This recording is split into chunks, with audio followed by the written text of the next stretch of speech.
Olá, você que acompanha o site Notícias Agrícolas, estamos de volta aí com mais um episódio do Grão a Barra Podcast. Esse que é o podcast voltado aí para os setores de cacau e chocolates artesanais, principalmente aí os chocolates Bean to Bar e Tree to Bar.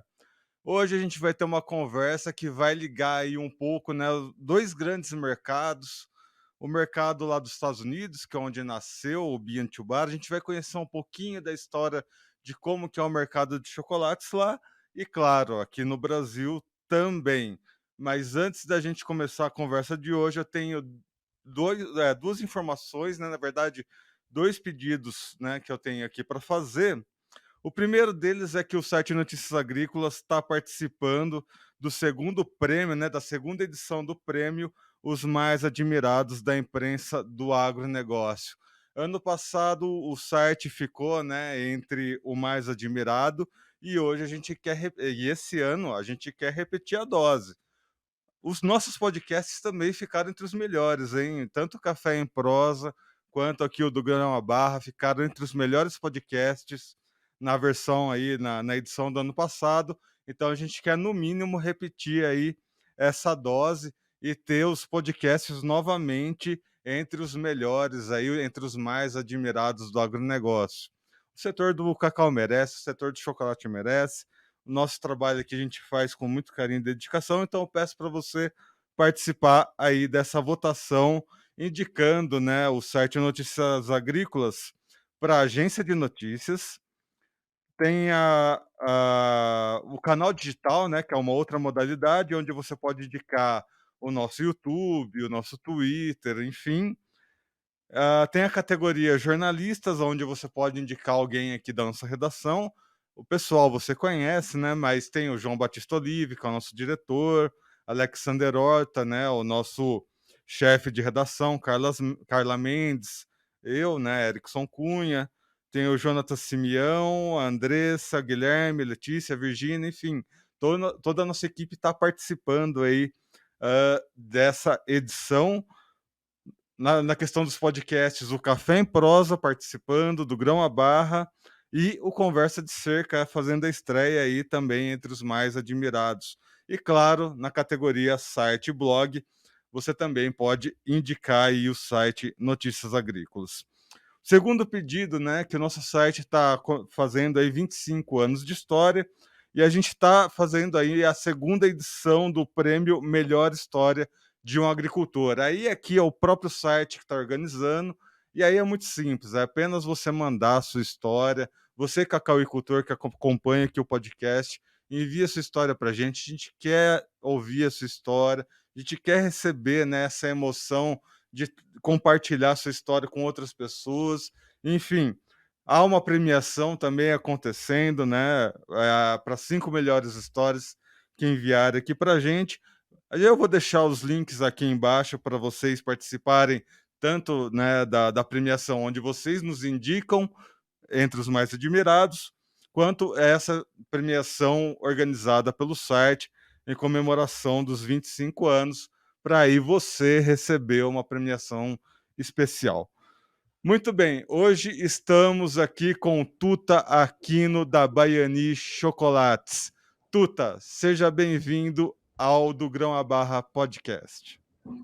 Muito obrigado, Erickson. Muito obrigado por abrir esse espaço para nós, fabricantes de chocolate, na modalidade Bean to Bar, no nosso caso, Baiani, uma marca Tree to Bar. É um prazer estar aqui no Notícias Agrícolas e poder contribuir com um pouquinho com informações, contar um pouquinho da nossa história, quem sabe até inspirar aí alguns dos nossos ouvintes, assistentes que estão trabalhando, né, ou iniciando esse trabalho no Bean to Bar e no Tree to Bar, possam também ajudar o Brasil a fomentar o cacau brasileiro em forma de chocolate. Bom, Tuto, eu quero aproveitar a sua presença aqui, né? Porque você teve uma experiência nos Estados Unidos e agora você está de volta no Brasil, né? Está numa fazenda onde você está meio que começando as coisas, né, nessa linha de Tree to Bar. quais que foram as suas impressões, né, do mercado de chocolate lá nos Estados Unidos? Porque lá tem toda uma história, né? O movimento Bean to Bar nasceu lá. A gente sabe que os Estados Unidos tem um movimento de contracultura muito forte, né? Diversas marcas acabaram adotando essa contracultura. A gente vê isso no sorvete, a gente vê isso no slow food de diversas outras marcas, que também na Europa é muito forte. Mas aqui no Brasil, essa questão da contracultura, do slow food, ela não é tão difundida. E eu vejo que o Bean to Bar acaba abraçando essa questão e até mesmo trazendo, né, alguns desses conceitos para cá.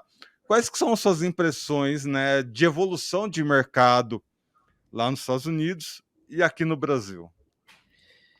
Bom, Erickson, é importante a gente frisar aqui que essa nossa empreitada, eu digo nossa porque a Juliana Aquino, minha esposa e minha sócia, parceira de vida, é parte integrante desse nosso projeto. Infelizmente, ela hoje não pôde participar aqui do podcast, porque ela está na Itália se aprimorando aí como uma degustadora e potencialmente será uma das duas únicas avaliadoras de chocolates para prêmios nacionais e internacionais habilitadas pelo International Institute of Chocolate, que é uma entidade inglesa, que também faz um prêmio muito importante em vários continentes, chama Academy of Chocolate, e com isso, nós dois, nessa nossa empreitada do cacau, acabamos começando numa fase já bem adulta da nossa vida, né? Já é uma segunda carreira para nós que começamos na música. Mas somos filhos do cacau e viemos dessa raiz, desse DNA do cacau. Eu nasci numa fazenda, fui criado até os 10 anos nessa fazenda, e quando me mudei para os Estados Unidos, morei por 20 anos lá, tive a oportunidade de me expor um pouquinho mais ao mercado americano, e foi uma dessas influências de consumo de chocolate que já existia nos Estados Unidos desde o final dos anos 90, como um pequeno movimento, e depois, a partir de meados dos 2000, como um movimento realmente estabelecido por lá. Usamos esse movimento como referência e inspiração, inclusive fomos aos Estados Unidos para poder entender melhor como é todo este processo do Bean to Bar e trazer um pouquinho dessa experiência americana para o Brasil, né? E começamos com o cacau. Então, nossa experiência e nossa relação com os Estados Unidos foi um pouquinho dessa inquietação, especialmente minha, de que no mercado de Bean to Bar americano não existiam origens, né, como são chamadas as fazendas ou comunidades ou locais onde são produzidos cacau de alto padrão, de cacau fino, em chocolates americanos, incluindo origens brasileiras. E eu fiquei um pouco incomodado com isso e quis entender o porquê dessa questão, né?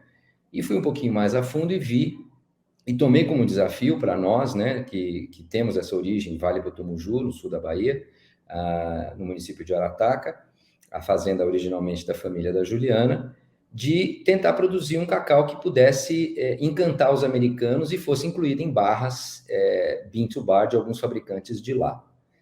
Essa minha análise do mercado americano me levou a entender que realmente a valorização de uma série de aspectos que são os pilares do Bean to Bar foram encantadoras e nos encantou no sentido de que, como você falou, né, esse pilar de slow food, também farm to table, né, que é da fazenda à mesa, é um contato direto do produtor com o consumidor final, permeavam essa coisa do Bean to Bar. Então, eu vejo assim, o Brasil hoje tem um grande potencial, porque é um dos únicos países do mundo onde se produz cacau, se produz chocolate e se consome chocolate, né? Mas o mercado de Bean to Bar ainda é um pouco incipiente, este consumidor precisa ser educado, e é um trabalho que está sendo feito agora por nós, fabricantes de Bean to Bar e Tree to Bar, mediante aí uma batalha quase que campal, corpo a corpo com o nosso potencial consumidor. E aí, Tuta, eu quero também aproveitar a sua experiência, né? Porque nas minhas viagens que eu fiz para os Estados Unidos, né, aproveitando aí essa sua opinião, que é o seguinte: lá nos Estados Unidos, se você for pegar uma barra de chocolate europeia, né, dessas marcas mais famosas, elas vão custar entre $1 e $3, né, lá. E se você for pegar um produto de maior custo, a gente vê o que está acontecendo com os Estados Unidos agora, né? Você fala de uma taxa de juros um pouquinho mais alta, o pessoal lá já fica doido da cabeça. Então, quando você compara preços, custos, enfim, não é muito diferente, né? Eles são muito competitivos com relação a isso. Apesar de eles darem o valor, né, em produtos mais artesanais, a competição ela é muito acirrada quando a gente fala com relação a isso. E a gente fala, porque no Brasil a gente acaba escolhendo, né, esses chocolates importados, né, em detrimento dos chocolates nacionais. Mas esse movimento acaba acontecendo de certa forma lá também, nos grandes centros urbanos e tudo mais. E você teve essa experiência campal, né, que nem você disse, né, essa guerrilha. Como que foi a competitividade, né, do seu ponto de vista? E quais foram as estratégias que vocês foram usando para ir galgando degraus, né, dentro do mercado e aqui no Brasil agora? Bom, o mercado americano teve toda essa evolução e essa dificuldade que hoje nós estamos nos encontrando como mercado aqui também no Brasil, né? No nicho de bean to bar. É um produto mais caro, é um produto artesanal que agrega uma série de valores, né? Essa cadeia com rastreabilidade, essa remuneração um pouco melhor para esse cacau de qualidade, que dá muito mais trabalho do que o cacau commodity, toda a questão de sustentabilidade, que vai desde essa parte do chão de fazenda aí, onde exige que os fazendeiros também cultivem o cacau de uma forma sustentável, tenham sustentabilidade, inclusive, com sua equipe, com seus trabalhadores, no caso de comunidades, que elas sejam remuneradas de uma maneira mais justa e honesta do que a grande indústria. E isso traduz, claro, com um preço muito mais alto pelo nosso produto, mas que traz também uma série de outras atribuições que partem primeiro pelo sensorial, né, que é um produto que tem um valor agregado sensorial muito maior, o uso de muito menos ingredientes, então tem uma saudabilidade maior também. Mas essa dificuldade brasileira, diferente dos Estados Unidos, aí voltando a fazer uma comparação, que é importante, é que os Estados Unidos têm um extrato de um público de consumo, quer dizer, uma massa crítica, uma massa grande de consumidores de classe média, que tem um poder aquisitivo e tem interesse, muitas vezes, de serem expostos a novos produtos, a produtos que tragam um outro tipo de experiência diferente, muito maior que no Brasil, né? O Brasil, a classe que pode consumir produtos de um custo mais elevado é um pouco menor.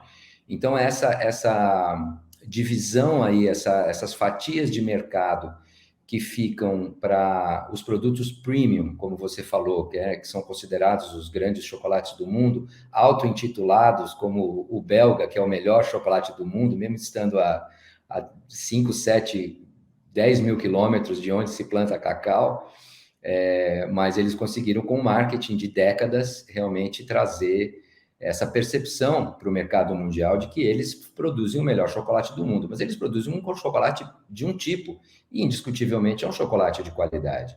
Porém, ele não tem como ser comparado ao chocolate artesanal, o bean to bar, que tem todos esses atributos que eu mencionei. Então, o Brasil, diferente dos Estados Unidos, voltando à tua questão, ele tem um pouquinho mais de dificuldade em termos de um grupo, assim, uma quantidade maior de consumidores que possam ser expostos. E aí nós estamos falando, obviamente, dos grandes centros urbanos, onde existe já um interesse por uma gastronomia, existe um interesse por as outras cadeias que já se estabeleceram com esses diferenciais, como o café, né, as cervejas artesanais e anteriormente até os vinhos, né, que agora também os nacionais estão chegando com muita qualidade. Então, temos essa dificuldade no Brasil, um número menor de consumidores potenciais, Mas importante colocar que nos Estados Unidos o Bean-to-Bar conseguiu alcançar números substantivos já. Em termos de consumo de barras de chocolate, existem números expostos aí pela indústria americana de Bean-to-Bar, onde o consumo total de chocolate em barras chega a ser próximo de 5% já do mercado americano, que é um número considerável, né? Mas não temos esses números no Brasil. Nós estamos, através até da nossa associação Bean-to-Bar Brasil, tentando achar aí parceiros que possam nos ajudar com essas pesquisas. Fizemos uma pesquisa com o Sebrae inicial, mas ainda um pouco incipiente em relação a esses números de consumidores e potenciais consumidores e potencial tamanho do nosso mercado. Aproveitando, né, que você chegou a citar aí todas essas questões das origens do cacau, das diferenciações e potenciais que o Brasil tem, né? O que a gente vê que é, inclusive, algumas questões culturais, né? Quando a gente acaba comparando o Brasil com, ou seja, os Estados Unidos, ou seja, a Europa, né? Por exemplo, existe nos Estados Unidos um programa do USDA que chama MOCA, né? E esse programa é para estimular, né, a produção de cacau e café na América Central e alguns lugares da América do Sul, como é o caso do Peru. Se a gente for lá para a Europa, né, aproveitando, né, que a sua esposa está lá, sua companheira está lá, a preferência deles é pegar o cacau que vem da África, até por ter uma longa relação, né, dos países europeus com os países, né, que eles acabaram dominando ali e acabaram criando, né, relações de troca com a África. Enquanto que o que eu vejo que o Brasil, né, apesar do Brasil ter um passado pujante, onde a gente exportava muito o cacau book, né, atualmente a gente acaba ficando na questão de geopolítica dentro do cacau. Eu estava falando isso no último podcast com um economista, inclusive.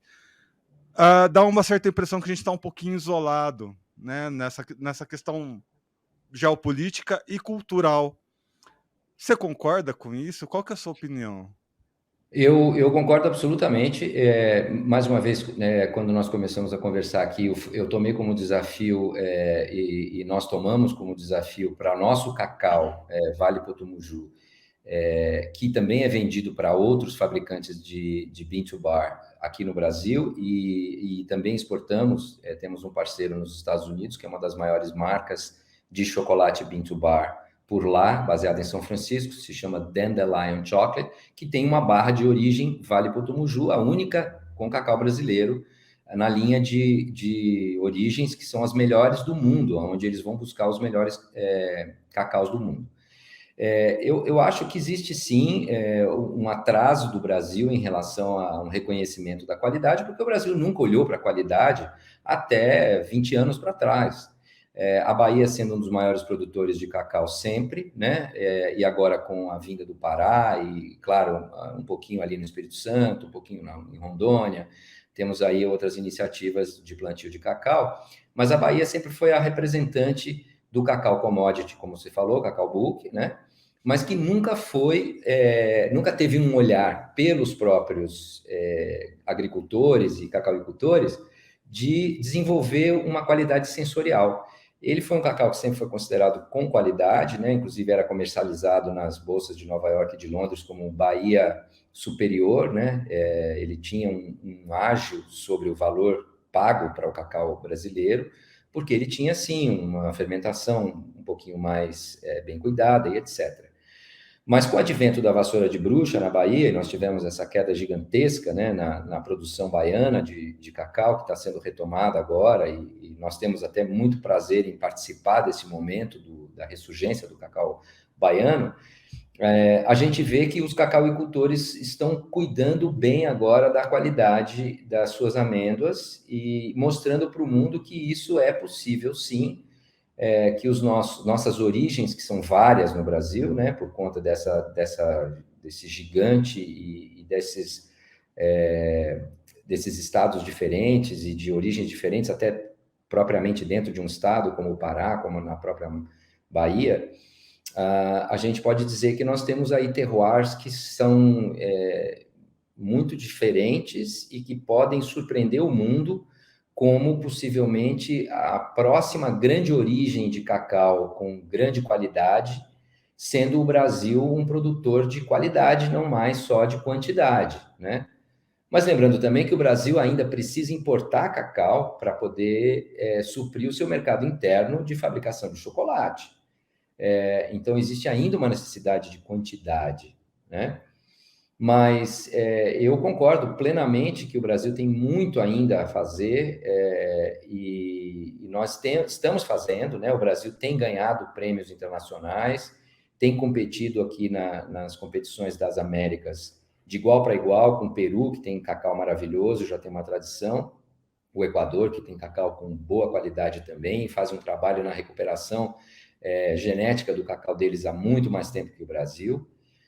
A própria Venezuela, que vem aí com qualidade de cacau crioulo já reconhecida mundialmente, mas o Brasil pode sim competir, está competindo, nós temos vários vencedores, esse ano inclusive tivemos medalhistas em Paris, da Bahia e de Rondônia e do Pará, então eu acho que é importante a gente ver o Brasil com um potencial assim pleno de se tornar realmente um grande produtor de cacau de qualidade.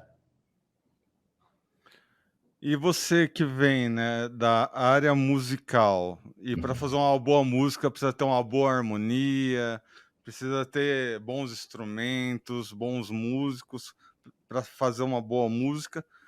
E no cacau, né, no chocolate não é diferente, né? Precisa ter um bom manejo, bons produtos, né, para fazer o chocolate.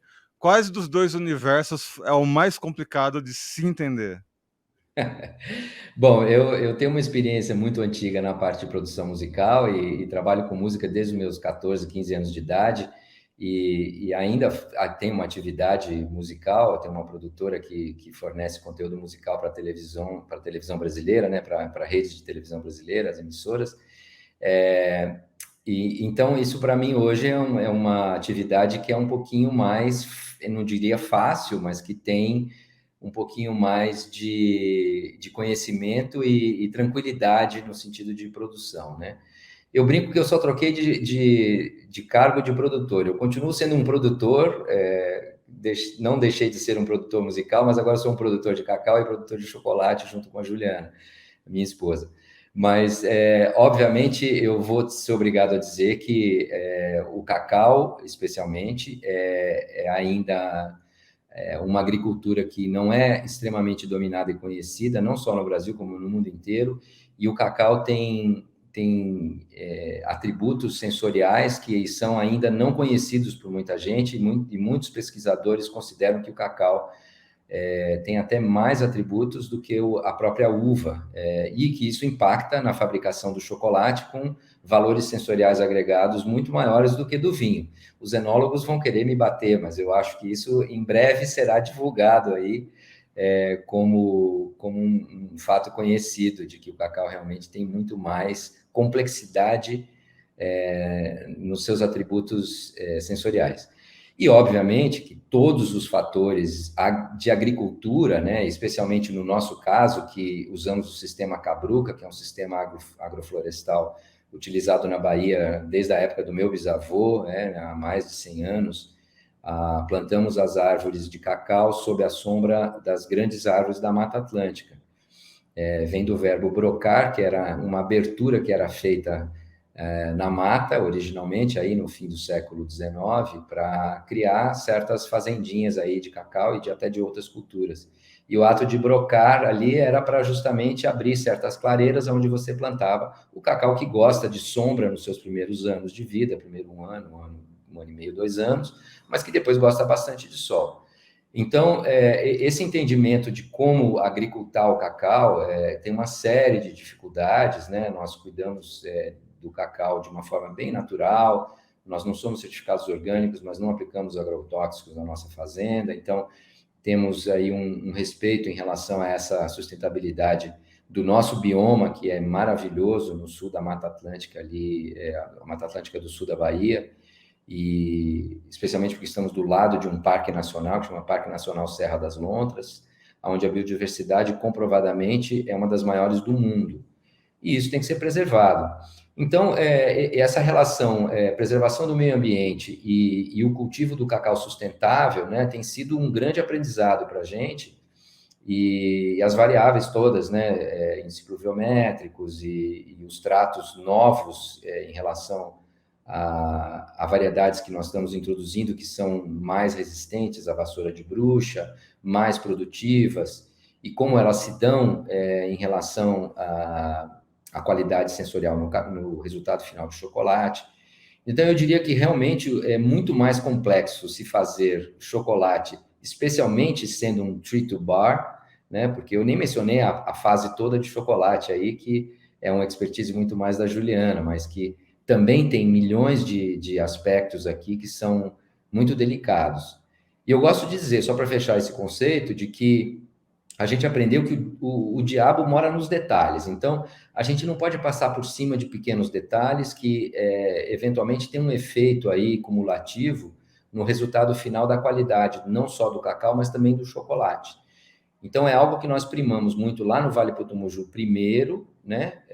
Onde a gente desenvolve a qualidade do cacau, independente de ser um cacau destinado para o Baiani ou para nossos clientes que compram e fazem chocolate, como depois, quando ele chega aqui na fábrica e a Juliana define qual o perfil de torra, para onde vai ser destinado, como a gente vai utilizar as inclusões que eventualmente virão e serão mais harmonizadas com esse tipo de cacau. Então, é bem complexo, viu? A gente não brinca com isso não, Erickson.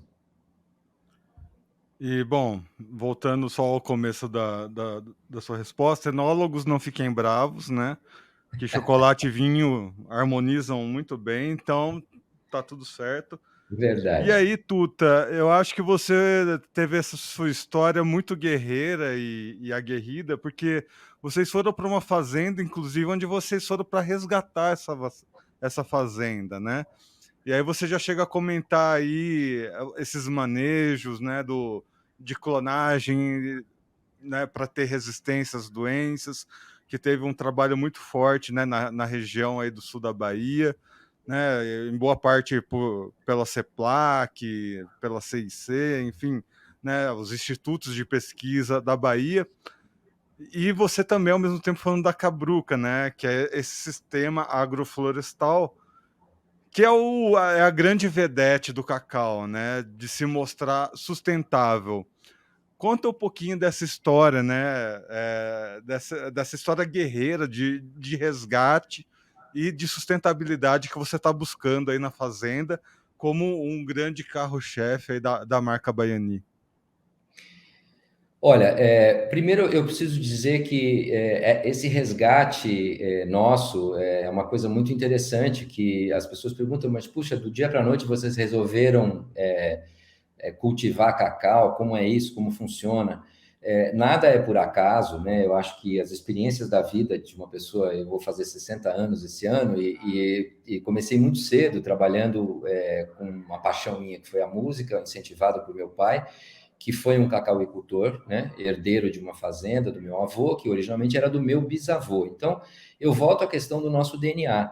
Eu acho que existe uma coisa do DNA histórico, né, que é passado das gerações anteriores para a gente. E eu tenho uma história na minha família do meu bisavô, que foi um desbravador, ele era o dono de uma transportadora na época, aí, no fim do século XIX, 1890, em Sergipe. Ele tinha uma grande tropa e fazia transporte de cargas por lá. E foi levado para a região de Itabuna por um compadre dele, que foi eventualmente depois atribuído um dos fundadores de Itabuna, Firmino Alves, que também foi um desbravador da região, e levou meu bisavô para essa região com uma mão na frente e outra atrás. E tanto ele quanto o Firmino, como vários outros que chegaram nessa época, né, na região, construíram patrimônios respeitáveis e conseguiram, de novo, entender algo que não conheciam, né, e estudaram e perseveraram, investiram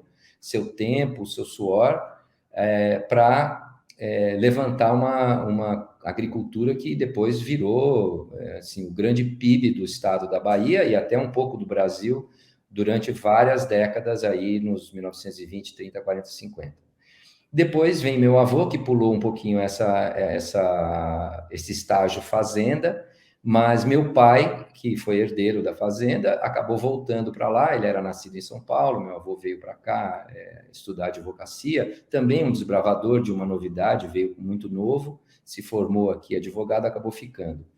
Mas meu pai foi lá resgatar essa história familiar e também passou 10 anos na fazenda, investindo no cacau, nos anos 60, entre 1960 e 61, e depois ainda utilizou a fazenda como seu negócio principal até meados dos anos 80. Então, eu acho que, de novo, não é nada por acaso, né? Eu nunca trabalhei com cacau, mas sou filho do cacau, me considero um baiano privilegiado de ter nascido numa fazenda de cacau e ter sido exposto a isso tudo. Nas minhas férias de adolescente, passava todas na fazenda, enfim. Mas não conhecia nada sobre isso. Então, eu acho que a história vai se repetindo dessa forma, de uma forma muito orgânica, né? E eu posso falar para o lado da Ju que é a mesma coisa. O pai dela também era uma pessoa que tinha uma paixão muito grande pelo cacau, né? Ele era sobrinho desse Firmino Alves, sobrinho neto desse Firmino Alves, e ele comprou essa fazenda que hoje exploramos e chamamos de Vale Potumuju. Em 1973, plantou muito cacau e viveu uma época áurea de valores, de preços bem pagos pelo cacau book. E tinha muito cuidado com as pessoas, e tinha muito cuidado com esse meio ambiente, ele tinha muito respeito por isso, e que já ficou isso também incutido aí para a Juliana.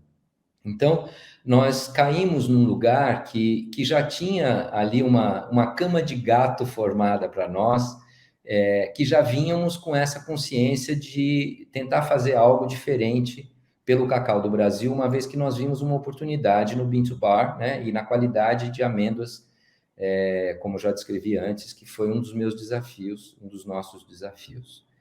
Então, eu creio que assim essa história é uma aventura de vida muito maluca, mas que está sendo feita com muita garra, muito amor, muita determinação, e que se comprova, obviamente, nos resultados em que em menos de 10 anos, o nosso cacau hoje é considerado um cacau de altíssimo padrão, né? Tem uma qualidade, nós temos em várias barras, muitas delas com prêmios nacionais e internacionais, e em menos de 4 anos fizemos uma marca de chocolate Bean to Bar, Tree to Bar, que tem um respaldo e um respeito muito grande aqui no Brasil, e também já é conhecida internacionalmente, né? A gente exporta para os Estados Unidos assim muito timidamente ainda, mas a gente teve uma recompensa muito rápida por esse envolvimento e essa devoção gigantesca que nós estamos fazendo para o cacau, para a região, e com um olhar muito mais adulto em relação a isso. Nós não estamos nesse negócio apenas pelo negócio, nós estamos porque nós acreditamos numa melhoria de uma região como um todo, numa condição melhor para as pessoas que moram nessa região, e o reconhecimento desse cacau como um cacau de qualidade, transformado em barras de chocolate. E bem, pessoal, cabe a nós, né, como consumidores, admiradores, enfim, comunicadores, todos que escutam os podcasts, agradecer a esses desbravadores, né, corajosos produtores musicais ou produtores de cacau, produtores de chocolate, seja o que for, que isso é um resgate não só de uma fazenda, mas de uma história inteira, né? Eu tive o prazer de conhecer um pouquinho ali do sul da Bahia. A história lá é muito rica, uma história que vem da época das Sesmarias, né? Que eram aquelas terras onde os portugueses precisavam distribuir para alguém tomar conta, e essas terras acabaram virando também pequenas condições onde os coronéis precisavam tomar, os conhecidos, né? Como coronéis tomavam conta dessas fazendas de cacau, e de repente tudo isso foi meio que esquecido após a famosa doença vassoura de bruxa. Então, quando se resgata uma fazenda, quando se resgata uma história, se resgata toda uma história de 200 ou mais anos, que é toda essa história, esse resgate, que o Brasil, não nos esqueçamos, do passado de nosso país. Então, nada mais que dizer um muito obrigado, Tuta, por esse resgate, por essa nossa entrevista. Seja sempre muito bem-vindo. Deixa aqui um último espaço aqui para você deixar sua mensagem para quem nos acompanhou nesse podcast. Muito bacana, Erickson. É super importante a gente ter esse momento e esse espaço. E você falou tudo. Um país e um povo que não tem memória não tem história. E a gente vê mais do que nunca que essa rica história da Bahia, do cacau da Bahia, está escrevendo um capítulo novo, né? E nós somos uma pequena parte disso e temos muito orgulho de poder participar dessa história. E estamos tentando deixar um legado um pouquinho maior, né? Nós estamos tentando aproveitar alguns outros gaps, né? Alguns outros buracos que sempre ficaram para poder inserir aí um pouquinho de qualidade na região, na nossa comunidade e trazer tudo isso que envolve esse nosso trabalho, não só para os consumidores brasileiros, mas a nossa vontade é que isso se espalhe pelo mundo.